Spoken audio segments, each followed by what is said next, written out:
big victory, Bethany Hamilton has to be considered the favorite as we head to the Hawaiian Island Regionals. Yeah.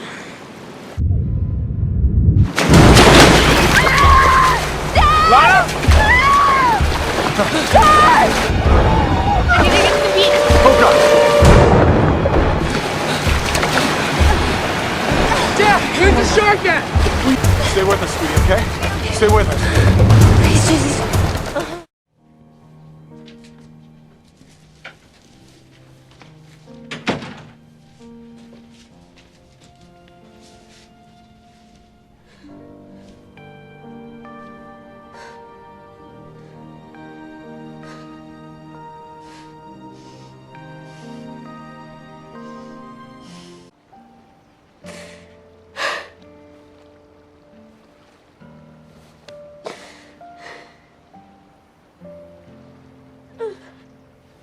Sarah, how can this be God's plan for me? I don't understand.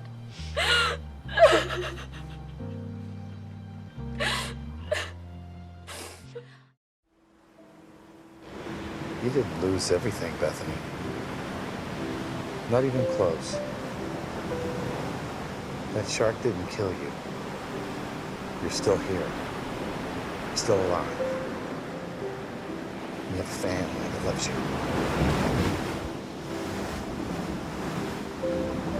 What am I supposed to do now?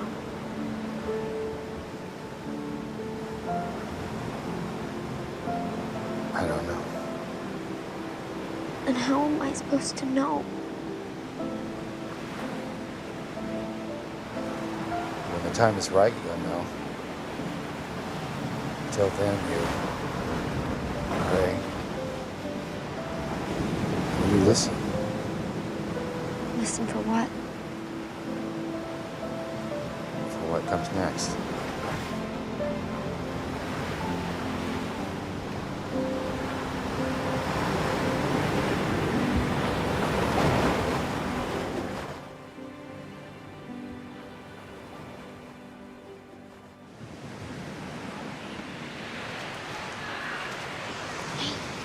Do you want to go to the water? You want to go out to the ocean and go swimming? No.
An amazing barrel for Bethany Hamilton. Perfect positioning. Was she up before the horn? They have to count it.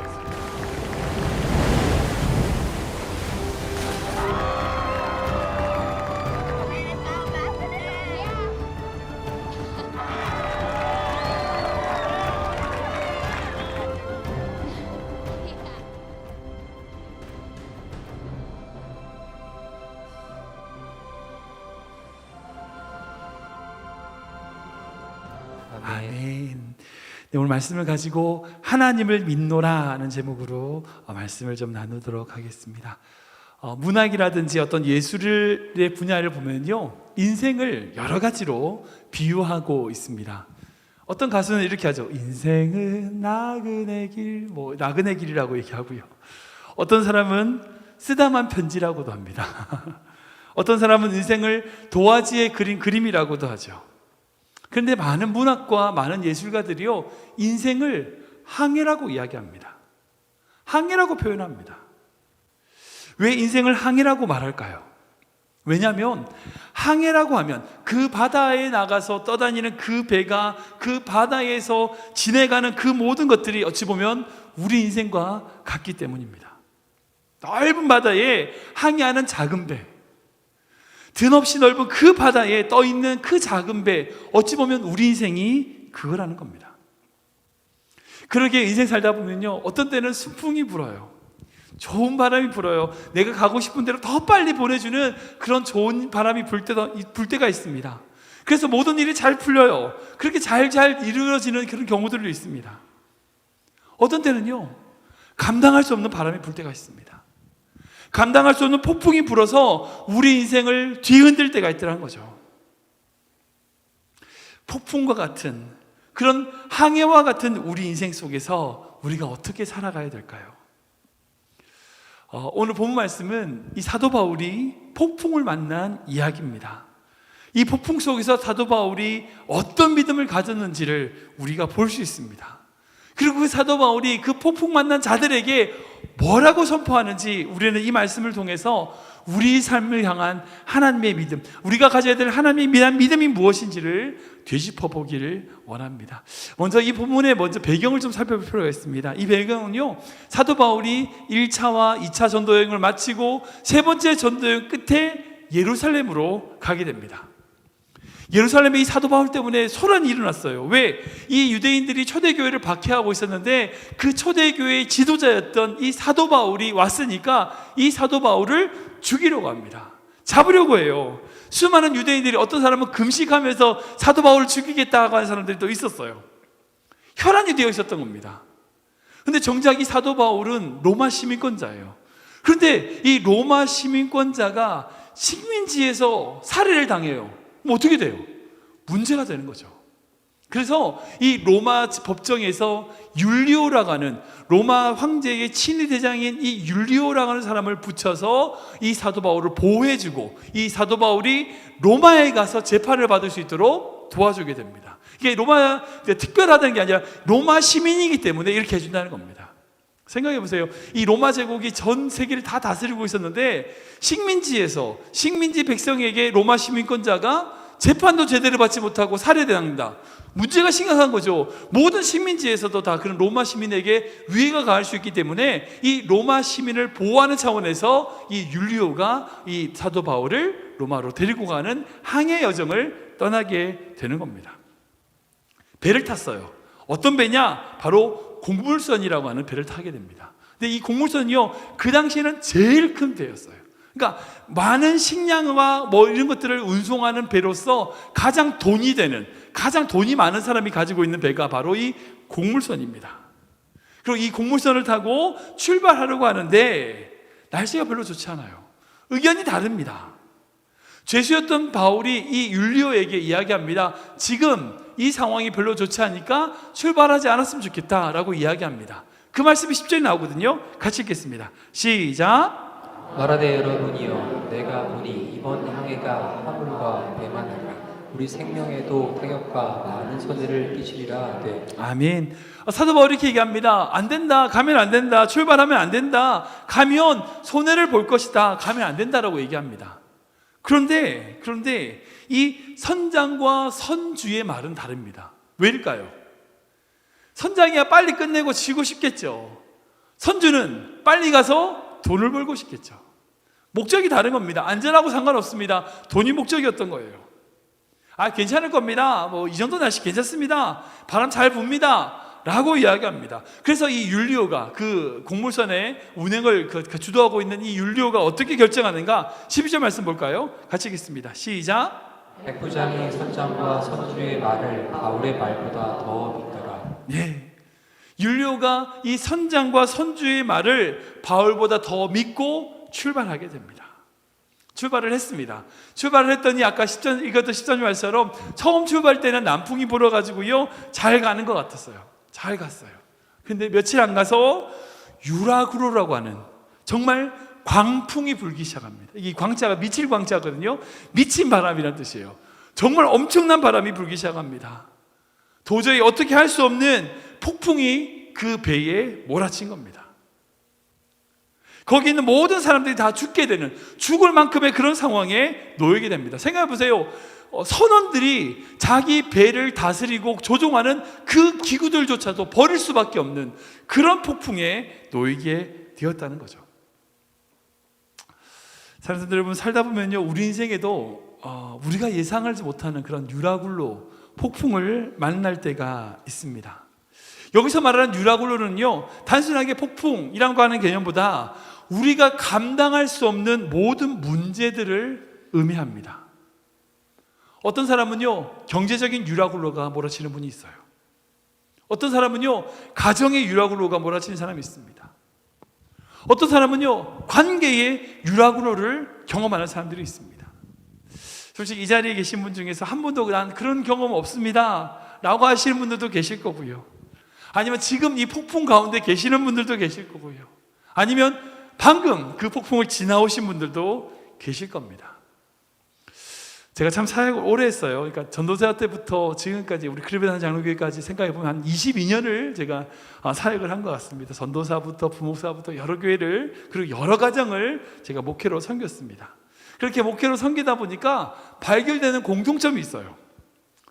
사역지마다 가는 그 사역지에 가정들을 신방하고 만나게 되면요, 청년들을 만나게 되면요, 모든 그 청년들이 가지고 있는 공통점이 있습니다. 뭔지 아세요?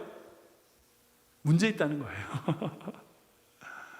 어느 인생이든지요, 어떤 가정이든지요, 어느 교회든지요, 문제 없는 것이 없어요.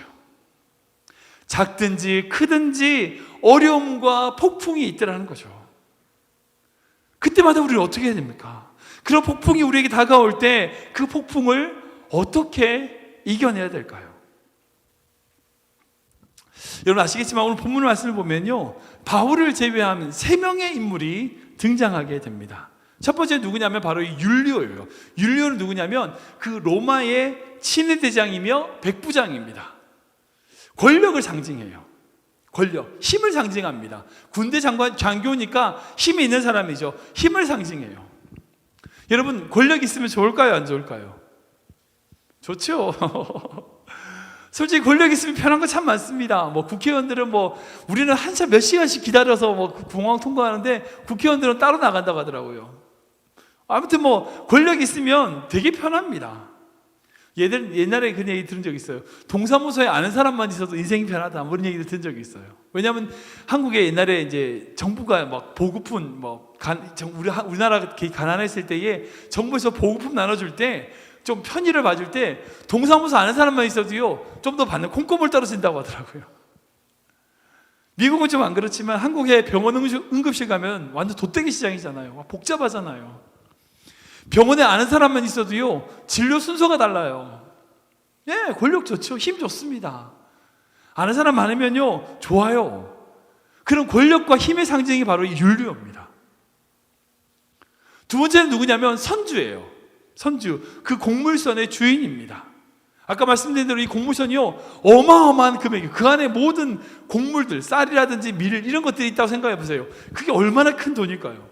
이거는 부를 상징해요. 돈을 상징합니다. 여러분 돈이 있으면 좋을까요, 안 좋을까요? 네, 좋아요. 저도 좋아요. 솔직하네, 맞습니다. 돈 싫어하는 사람 아무도 없습니다. 다 돈 좋죠. 한국의 뭐 초등학생들한테 물어보면 장래 뭐 될래? 1등이 건물주래요. 부자 되고 싶다고. 아니 뭐 그럴 수 있죠. 돈이 좋으니까. 세상은요 돈이 전부라고 얘기합니다. 돈으로 다 할 수 있다고 얘기해요. 그 돈과 물질을 상징하는 게 바로 이 선주예요. 선주.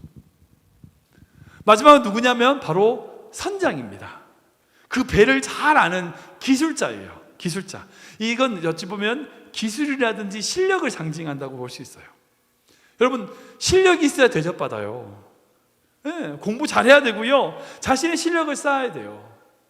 세상은 실력이 있냐 없냐로 그 사람을 판단하잖아요. 남들보다 다른 기술이 있고 더 높은 실력이 있으면요, 인정해줘요. 공부 많이 해서 똑똑해지면 좋죠. 실력이 있어야죠. 실력을 가지기 위해서 남들보다 더 노력해야 되고 더 실력을 쌓으면요, 그만큼 세상을 대접해줘요. 이 선장이라고 하는 사람은 그 배를 잘 알고 있었던 기술자였고, 그 배가 어디로 가야 되는지 알고 있었던 유일한 기술자였고 실력이 있는 사람이었어요. 그 실력과 기술을 상징하는 것이 바로 이 선장입니다. 그런데 보세요, 이 세 명, 오늘처럼 이 광풍이 부는, 유락으로 흘러가는 광풍이 불었는데 이 세 명이 필요한가요? 이 세 명이 필요합니까? 이 세 명이 어떻게 능력을 발휘할 수 있습니까? 남들이 인정해주는 권력, 많은 물질과 돈, 남들보다 뛰어난 실력, 그것이 유라굴로 앞에서 무슨 소용이 있어요? 무슨 소용이 있어요? 아무 소용이 없는 거예요. 사랑하는 여러분, 가정 안의 문제 권력으로 해결되나요? 돈으로 해결됩니까? 안 됩니다. 제가 이제 TV에서 그런 걸 본 적이 있는데, 무슨 상담하면서 얘기하는데 어떤 분이 상담하면서 펑펑 울면서 그렇게 얘기하는 모습이 있어요. 뭐냐면 자신이 돈이 없었으면 좋겠다는 거예요. 갑자기 무슨 사업이 잘 돼가지고 떼돈을 벌었는데, 옛날에 가난했을 때는 가족이 화목했는데 자기가 돈을 벌고 나니까 자식들이 자기 돈 재산 유산 가지고 싸운다는 거예요. 원수 됐다는 거예요. 차라리 내가 돈이 없는 게 낫겠다고 그런 얘기 막 울면서 하는 얘기를 본 적이 있습니다. 돈이 가정의 문제를 해결해 주지 않습니다. 지식도 마찬가지죠. 아무리 똑똑하다더라도 제일 이혼 많이 하고 가정이 깨지는 가정이 똑똑한 가정들이에요. 오히려 더 자기가 똑똑하다고 생각하는 사람들이 더 많이 싸워요. 가정만 그런 거 아니요, 관계 문제도 마찬가지입니다. 인생에 만나는 모든 문제들요, 실력, 돈, 권력 이런 것도 해결 안 됩니다. 그런 것으로 해결할 수 있는 것이 아닙니다. 어찌 보면 우리가 만나는 수많은 유라굴로는요, 정말 보이지 않는 하나님의 능력, 하나님의 법칙으로만 해결된다는 겁니다. 사랑하는 사람들, 여러분, 바울이 그들에게 이야기했죠. 바울이 상징하는 게 바로 하나님의 능력인데, 이 바울이 그때 10절 아까 읽었던 말씀처럼 그때 내 말을 듣고 그레데를 떠나지 않았으면 그 타격과 손실을 잊지 않았을 텐데 라고 얘기하는 모습을 보게 됩니다. 사랑하는 여러분, 우리가 하나님의 말씀 앞에 하나님의 능력으로, 하나님의 인도하심으로, 그 영적인 능력으로 이 유라굴로를 해결할 수 있다고 믿으셔야 됩니다. 물질의 유력으로 만나보십시오. 물질 없어지는 거요, 순식간입니다. 그잖아요. 버는 건 힘든데 없어지는 건 순식간이에요. 막 모래를 쥐는 것처럼 정말 움켜진 것 같은데 움켜지면 움켜질수록 없어지는, 그게 어찌 보면 물질입니다. 사업 망하시는 분 얘기 들어보세요. 벌 때는 정말 힘들게 본 것 같은데 망할 때는 순식간에 망해버린다 하더라고요. 건강의 유력으로도 마찬가지죠. 정말 한없이 힘듭니다. 건강 없으면. 아무리 건강이 돈이 많거나 능력이 있거나 지식 많아도요, 갑작스럽게 오는 암이라든지 그런 건강의 문제가 되면요, 속수무책으로 무너집니다. 그렇게 건강에 유락으로 오면 주변에 있는 가족들이 너무 힘들고요, 병실에 누워있는 자신도 너무 힘듭니다. 아무튼 이 시대를 보면 수많은 유라굴로들이 우리 앞에 있고 그 문제들로 말미암아 점점 더 어려워지는 것이 이 시대인 것 같습니다. 살기 힘든, 그렇게 힘들어지는 이 유라굴로 앞에 다 잃어버린 그런 상태인데, 그때서야 유라굴로가 지나간 이후에야 깨달아도 소용없어요. 미리 그 전에 사도 바울이 말한 것처럼 그 유라굴로가 오기 전에 하나님의 음성과 말씀을 들을 필요가 있다는 거죠. 그럼 어떻겠어요? 우리 인생 가운데 유라굴로 왔어. 그러면 이 유라굴로 앞에 우리는 어떻게 해야 되는가? 사랑하는 여러분, 이때 사도 바울의 외침을 주목할 필요가 있습니다. 우리 25절 말씀 볼까요? 같이 읽겠습니다. 시작. 그러므로 여러분이여 안심하라. 나는 내게 말씀하신 그대로 되리라고 하나님을 믿노라. 아멘, 아멘. 사도 바울이 유라굴로 때문에 이렇게 죽게 되었을 때에 사도 바울이 뭐라고 외쳐요? 여러분이여 안심하라. 하나님이 말씀하셨다는 거예요. 안심하십시오. 하나님이 말씀하셨습니다. 그대로 될 줄 믿습니다. 여러분, 유라굴로를 만나신 분들이 계시다면요, 여러분들이 하셔야 될 게 있습니다. 그게 뭐냐? 우리에게 말씀하신 주님의 약속을, 그 말씀을 붙잡는 거예요. 붙드는 거예요. 여러분들 가정 가운데 유라굴로가 오셨습니까? 여러분들 자녀들에게 혹시 유라굴로 오셨습니까? 건강의 유라굴로, 물질의 유라굴로, 여러분 앞에 여러 풍랑들이 있었습니까? 그때 선포해야 될 게 뭘까요? 사랑하는 내 아들아, 사랑하는 내 딸아, 부모님, 우리 교회요, 안심하십시오. 아무런 걱정하지 마십시오. 하나님이 말씀하셨습니다. 하나님이 지켜주실 것입니다. 안심하십시오. 이렇게 외칠 수 있어야 된다는 겁니다. 우리가 이렇게 외치기 위해서 무엇이 필요할까요? 바로 하나님의 말씀을 가지는 거예요. 말씀을. 그리고 하나님의 말씀을 가지고 더 중요한 게 뭘까요? 그 말씀을 가지기 위하여 하나님께 기도하고 간구하는 거예요.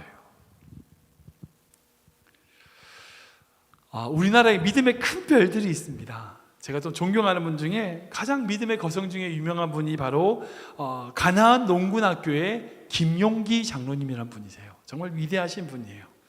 가나안 농군학교라는 거 혹시 여러분 아시니? 춘천에서 시작된, 강원도에서 시작된 가나안 농군학교인데 사실 이게 세마운동의 시초예요. 그러니까 일제시대 때부터 농군들을 깨워서 계몽시켜서 농사를 제대로 짓게 하고 그것을 통하여 민족을 깨우기 위하여 노력하셨던 분이 바로 이 김용기 장로님이세요.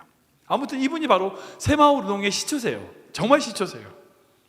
박정희 대통령님이 아니라 이분이세요. 그러니까 그분을 체계적으로 확장하신 분이 박정희 대통령이지 실제로는 이분이 먼저 농촌을 깨우시기 시작하셨어요. 아무튼 중요한 것은 이분이 일제때에도 기도하는 걸로 유명하신 분입니다. 중보기도로 유명하신 분입니다. 일제시대 때 산속에 토굴을 파고 그 토굴에서 하루에 5시간씩 나라와 민족을 위해서 기도하신 것으로 유명하신 분입니다. 근데 그분이, 그 장로님께서 그 토굴 앞에 한 문장을 써놓으셨어요. 뭐라고 써놓으셨냐? 조국이여 안심하라, 내가 기도하고 있다. 이렇게 써놓으셨어요. 지금도 이제 가나안 농군학교 가면 조국이여 안심하라 이렇게 써있는 큰 비석들도 있습니다. 아무튼 그 토굴 앞에 장로님이 본인이 직접 쓰셔서 조국이여 안심하라, 내가 기도하고 있다 이렇게 써놓으셨어요. 이렇게 써놓을 수 있었던 이유, 그렇게 외칠 수 있었던 이유가 뭘까요? 이 장로님이 하나님 앞에 간구하고 기도하고 말씀을 받았기 때문이란 거죠. 사랑하는 여러분, 여러분의 가정을 위해서 이렇게 외칠 수 있습니까? 우리 가정이여 안심하라. 사랑하는 남편, 사랑하는 아내, 여보, 안심하세요. 내가 기도하고 있어요. 여러분 자녀에게 이렇게 외칠 수 있습니까? 사랑하는 내 아들아, 내 딸아, 안심해라. 아빠가 기도하고 있어. 엄마가 기도하고 있어. 내가 기도하고 있으니까 안심해라. 이렇게 말씀하실 수 있습니까? 우리 교회 문제 있어 보이십니까? 어떤 문제로 좀 힘들어 하시나요? 정말 힘든 거 많을 것 같지만 우리 교회를 향하여 여러분 이렇게 선포하실 수 있습니까? 나의 교회여, 우리 교회여, 안심하라. 내가 기도하고 있다. 전 정말 이런 분 만났으면 좋겠어요. 목사님 안심하세요. 걱정하지 마세요. 제가 기도하고 있어요. 저 그렇게 말씀해 주는 성도님이 있었으면 좋겠어요. 그 문제요? 목사님 걱정하지 마세요. 제가 기도하고 있어요. 사랑하는 성도 여러분, 이렇게 선포할 수 있는 여러분들이시길 주님을 축복합니다. 여러분들 가정을 향하여, 여러분들 자녀를 향하여 안심하라고, 어떤 유라굴로가 오더라도요 안심하라고 선포할 수 있는 그런 성도들 되기를 축원합니다. 왜요? 내가 기도하고 있으니까, 우리 교회가 기도하고 있으니까. 그럼 잘 보셔야 될 건요, 그냥 무턱대고 기도하는 게, 그렇게 선포하는 게 아니죠. 무턱대고 안심하라는 게 아닙니다. 자녀를 향하여, 가정을 향하여 무턱대고 그렇게 선포만 하는 게 아닙니다. 어떻게 해야 돼요? 기도해야 됩니다. 기도함으로 주님이 안심하라고 하는 그 말씀을 받고 그 말씀대로 안심하라고 선포할 수 있어야 된다는 거죠. 그게 바로 하나님이 우리에게 원하시는 선포라는 겁니다. 사랑하는 성도 여러분, 하나님의 능력을 믿으십니까? 하나님의 능력 믿으십니까? 하나님의 말씀의 능력을 믿으십니까? 우리 이사야 말씀 볼까요? 같이 읽겠습니다. 시작. 이는 비와 눈이 하늘로부터 내려서 우리로 되돌아가지 아니하고 땅을 적셔서 소출이 나게 하며 싹이 나게 하며 파종하는 자에게는 종자를 주며 먹는 자에게는 양식을 줌과 같이 내 입에서 나가는 말도 이와 같이 헛되이 내게로 돌아오지 않으며 나의 기뻐하는 뜻을 들으며 내가 보낸 일에 형통하리라. 아멘.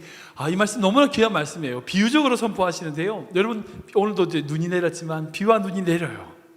그 물이 내리면요 내려왔다가 그냥 올라가는 게 아니라는 거예요.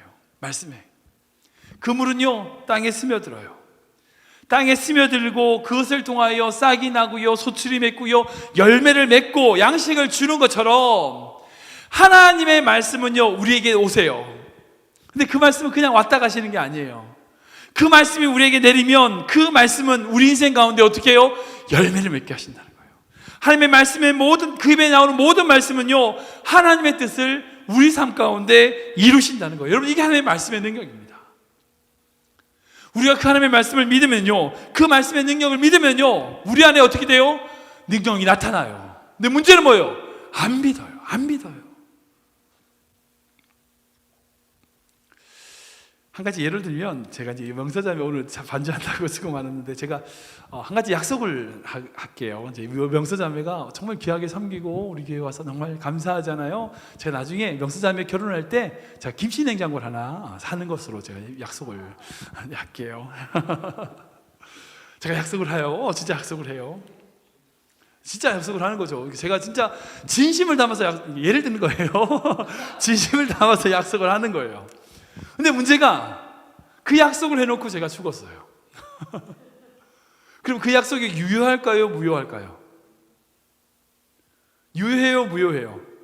무효하죠. 예를 들어서 이제 무슨 범죄자가 범죄를 졌더라도요 그 사람이 당사자가 죽어버리면 더 이상 죄를 묻지 않잖아요. 그처럼 내가 아무리 약속을 하더라도 제가 죽어버리면 그 전에 죽어버리면 약속을 지킬 수가 없는 거니까 그 약속은 무효한 거죠.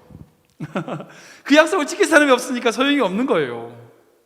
내가 정말 진심으로 영사자매에게 김치 냉장고를 사주겠다고 결단을 하고 정말 약속을 굳게 맺었어요. 정말 하려고 작정을 했어. 그런데 내가 죽어버렸어. 그 약속을 지킬 수 없어요. 내가 지키고 싶어도 못 지키는 거예요. 그잖아요. 약속이란 것은 약속하는 사람과 받는 사람이 그 약속 안에서 이루어지는 중요한 게 있다는 거예요. 그 약속을 하는 사람이 존재해야 된다는 거예요. 여기서 질문. 사랑하는 여러분, 하나님은 살아계신 하나님이십니까? 죽으셨습니까? 근데 왜 약속을 안 믿으세요? 약속을 안 믿으세요?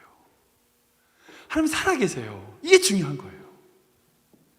그러니까 하나님의 약속은요 그 하나님이 살아계심으로 말미암아 약속이 된 거예요. 그리고 그 약속이 이루어지는 거예요. 여러분 성경은요 약속이에요. 성경은 약속이에요. 올드 테스타먼트, 뉴 테스타먼트라고 하죠. 이 테스타먼트가 언약인데 바로 약속이에요. 오래된 약속, 새로운 약속이에요. 성경은 약속이에요. 하나님이 죽으셨어요? 아니요, 살아계시다고요. 그러면 이 약속을 하신, 이 말씀에 하신 모든 약속은 이루어지는 거예요. 우리가 하나님이 살아계시다고 믿는다면요 이 말씀대로 이루어질 줄 믿는 거예요. 두려워하지 마라. 내가 너와 함께함이라. 내가 너를 굳세게 하리라. 내가 너를 도와주리라. 여호와 나의 목자시니 내게 부족함이 없으리로다. 사랑하는 여러분, 수많은 약속이 성경에 있잖아요. 왜 못 믿으세요? 반대로 하나님이 살아계시니 못 믿는 거 아니세요? 겉으로는 그리스도인이라고 얘기하지만 정말 문제가 없을 때 그리스도인이라고 해요. 근데 문제가 딱 닥쳐. 어려움이 찾아와. 그럼 하나님의 말씀을 붙드는 게 아니에요. 하나님의 말씀을 붙들지 않아. 아까 말씀드린 것처럼 선주라든지 그런 사람들의 마음이 있는 거예요. 자신의 힘과 자신의 힘을 가지고 있는 그 선주라든지 그런 돈을 가지고 있는 그 선주라든지 그런 선장, 그리고 율리오 같은 사람의 그 사람을 믿는 거예요. 하나님의 말씀 믿지 않는 거예요. 보세요. 11절 말씀 보면 율리오는 뭘 믿어요? 선장과 선주의 말을 믿어요. 그러나 사도 바울은 25절에 뭐라고 얘기해요? 하나님을 믿노라는 거잖아요. 지금 여러분들 뭐가 있으세요? 힘 있으세요? 돈이 있으세요? 지식이 있으세요? 기술이 있으세요? 여러분들 그걸 믿으십니까? 아니면 하나님을 믿으십니까? 말씀을 정리하겠습니다. 방금 오늘 설교 전에 봤던 그 영상은 정말 감동적인 영상이잖아요. 베다니 히밀턴이라고 하는 키 큰 분이 정말 실제 그분이고 옆에 있는 자매가 그 영화를 찍었던 배우입니다. 아무튼 이 베다니 히밀턴이라고 하는 귀한 자매, 생각해 보세요. 13살 소녀인데 왼손이 상어에게 뜯겨가지고 왼손이 없어요. 한 손이 없는 13살 소녀가 뭘 꿈꿀 수 있어요? 뭘 꿈꾸겠어요? 뭘 하겠어요? 그 유라구로 앞에 그녀가 할 수 있는 게 뭐가 있어요? 그런데 태국의 단기 선교 가서 만났던 그 작은 소녀를 도와주면서 그녀의 삶을 향한 하나님의 뜻을 발견하게 돼요. 영화에 실제로 안 나오지만 이제 잠언 16장 9절 말씀 보면 그녀가 결단하게 되는 말씀이 이 말씀이거든요. 같이 읽겠습니다. 시작. 사람이 마음으로 자기의 길을 계획할지라도 그의 걸음을 인도하시는 여호와시니라. 아멘, 아멘. 내가 가는 길이 아닌 주님이 인도하시는 대로 가겠다고 하는 믿음이 그녀에게 있었어요. 그러기에 그녀는 지금도요 유라굴로에서 살아남은 증인으로 우리에게 있어요. 그녀에게는 이 잠언 16장 9절 말씀으로 그 유라굴로를 지킬 수 있었어요. 이겨낼 수 있었어요. 여러분들 무슨 말씀이 있으세요? 어떤 말씀이 있으세요? 여러분들 앞에 있는 그 유라굴로를 이겨낼 수 있는 말씀이 어떤 말씀이 있으세요? 무슨 약속을 주셨어요? 약속이 없으세요? 받으셔야죠. 붙잡으셔야죠. 그리고 약속이 없다면 그 약속을 달라고 기도하셔야죠. 그거 없이 우리가 어떻게 이 세상 살아갈 수 있습니까? 아직 그 말씀이 없다면, 그 약속이 없다면 기도하셔야 돼요. 기도함으로 그 약속을 받으셔야 돼요. 주님, 나에게 말씀을 주시옵소서. 약속의 말씀을 주시옵소서. 그리고 그 약속의 말씀 붙잡고 그 하나님을 믿음으로 그 유라굴로로 가는 모든 문제를 이겨나가는 우리 귀한 성도님 되시길 주님으로 축원합니다.